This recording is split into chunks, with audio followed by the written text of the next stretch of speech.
Hello बच्चों, let's read this question. The question says option first both statement first and statement second are correct.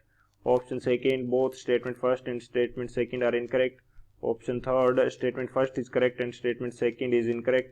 Option fourth statement first is incorrect and statement second is correct. Statement first, NaCl is precipitated when HCl gas is passed in a saturated solution of NaCl. Statement second, HCl is a strong acid. तो यहाँ पे हमें दे रखा है दो statement हमें given है, तो उसके अकॉर्डिंग हमें करेक्ट ऑप्शन चूज करना है. स्टेटमेंट फर्स्ट के अंदर हमें दे रखा है कि NaCl प्रेसिपिटेट हो जाएगा यदि इसके सेचुरेटेड सॉल्यूशन के अंदर HCl गैस पास आउट कर दें. स्टेटमेंट सेकंड हमें क्या दे रखा है कि HCl जो है स्ट्रॉन्ग एसिड है. तो बात करते हैं हम लोग की कंसेप्ट की यदि बात की जाए इस क्वेश्चन के लिए की कंसेप्ट, तो हमारे पास क्या की कंसेप्ट यूज होगा इस क्वेश्चन के लिए. तो फर्स्ट की कंसेप्ट हमारा क्या है, आयोनिक प्रोडक्ट. फर्स्ट की कंसेप्ट हमारा हो जाएगा आयोनिक प्रोडक्ट कांस्टेंट. बेसिकली इसको बोलते हैं आयोनिक प्रोडक्ट, सॉरी इसको आयोनिक प्रोडक्ट ही बोलेंगे, आयोनिक प्रोडक्ट कांस्टेंट हम इसको नहीं बोलते हैं. तो आयोनिक प्रोडक्ट हमारा क्या रहता है कि यदि कोई रिएक्शन हमारे पास है, जैसे मैं NaCl की रिएक्शन ही ले लेता हूँ. NaCl मेरा किस प्रकार से ब्रेक डाउन होगा, तो NaCl इसको थोड़ा सा करेक्ट करके हम लिख लेते हैं. NaCl जो है वो हमारा ब्रेक डाउन होगा Na positive plus Cl negative के अंदर.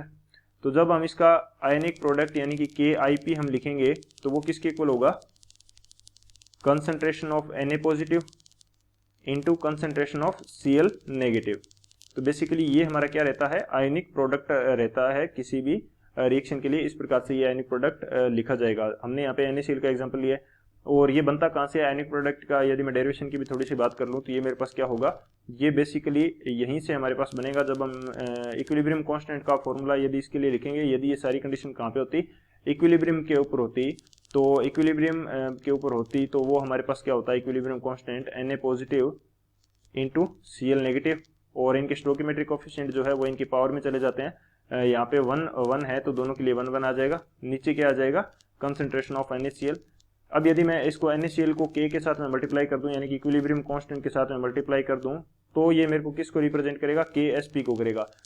KSP की वैल्यू फिर क्या हो जाएगी, NaCl को तो मैंने इधर मल्टीप्लाई कर दिया तो ये हो जाएगा Na पॉजिटिव की कंसंट्रेशन इंटू Cl नेगेटिव की कंसंट्रेशन. अब ये जो इक्विलिब्रियम वाला KSP होता है, सॉरी जो इक्विलिब्रियम के ऊपर आयनिक प्रोडक्ट होता है उसको क्या बोलते हैं, सोल्युबिलिटी प्रोडक्ट बोलते हैं. और अदरवाइज जो हमारा सोल्युबिलिटी प्रोडक्ट है वो क्या है, वो जस्ट आयनिक प्रोडक्ट ही है लेकिन इक्विलिब्रियम के ऊपर. सो ये हमारा इसका डेरिवेशन भी रहेगा. थोड़ा सा ये भी यहाँ से इस प्रकार से फाइंड आउट किया जाता है. बेसिकली डेरिवेशन तो मैं इसको नहीं कहूँगा, लेकिन इस तरह से हम इसको फाइंड आउट कर लेते हैं. तो बेसिक दो चीज़ें होगी, किस प्रकार से इसको फाइंड आउट करेंगे और किस प्रकार से ये सोल्युबिलिटी प्रोडक्ट से डिफरेंट है वो भी हमने यहाँ पे देख लिया. और अब हमारे पास एक आयनिक प्रोडक्ट और सोल्युबिलिटी प्रोडक्ट के अंदर एक रिलेशन होता है कि यदि हमारे पास आयनिक प्रोडक्ट जो है KIP, इसकी वैल्यू ज्यादा है किससे, सोल्युबिलिटी प्रोडक्ट KSP से, तो हमारे पास क्या हो जाता है, प्रेसिपिटेशन का फॉर्मेशन हो जाता है. तो यहाँ पे क्या हो जाता है, प्रेसिपिटेट, इसको थोड़ा सा करेक्ट करके हमें लिखना होगा, प्रेसिपिटेट फॉर्म्ड. तो इस कंडीशन के अंदर हमारे पास क्या हो जाएगा, प्रेसिपिटेट बन जाएगा. तो ये हमारा क्या हो जाएगा, मेन की कंसेप्ट होगा. इस की कंसेप्ट की हेल्प से इस क्वेश्चन को सॉल्व करते हैं. सॉल्यूशन की यदि बात करें हम लोग, तो सॉल्यूशन हमारे पास क्या हो जाएगा इस क्वेश्चन के लिए, हमें देखना है कि NaCl के लिए आयनिक प्रोडक्ट क्या होगा. वो हमने देख लिया कि आयनिक प्रोडक्ट जो है हमारा वो क्या है, KIP. इसकी वैल्यू क्या है, इसकी वैल्यू है Na positive plus Cl negative, Na positive plus Cl negative. लेकिन जब हम इसके अंदर से HCl गैस पास आउट करेंगे सेचुरेटेड सॉल्यूशन में से, तो हमारे पास क्या होगा कि हमारे पास जो HCl है वो हमें क्या देगा, HCl वो हमें देगा H positive plus Cl negative. Sorry इसको ब्रैकेट के अंदर बंद नहीं करेंगे, कंसंट्रेशन की हम एक बार बात नहीं कर रहे हैं.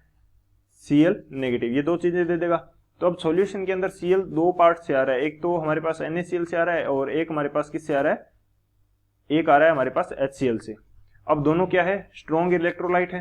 दोनों हमारे पास क्या है, स्ट्रॉन्ग इलेक्ट्रोलाइट है. तो दोनों का ब्रेकडाउन क्या होगा, कंप्लीटली ब्रेकडाउन होगा. तो दोनों के अंदर जो कंसंट्रेशन होगी वो हमारे पास क्या होगी, Cl की कंसंट्रेशन डबल हो जाएगी. डबल तो नहीं कहूंगा, पहले से ज्यादा हो जाएगी। डबल क्यों नहीं कहूंगा, क्योंकि हमें नहीं पता कि हमने HCl कितना पास आउट किया है। तो अब यहाँ पे इसका जब दोनों आ जाएंगे तो हमारे पास IP जो है वो KIP डैश के रूप में हम लिखेंगे।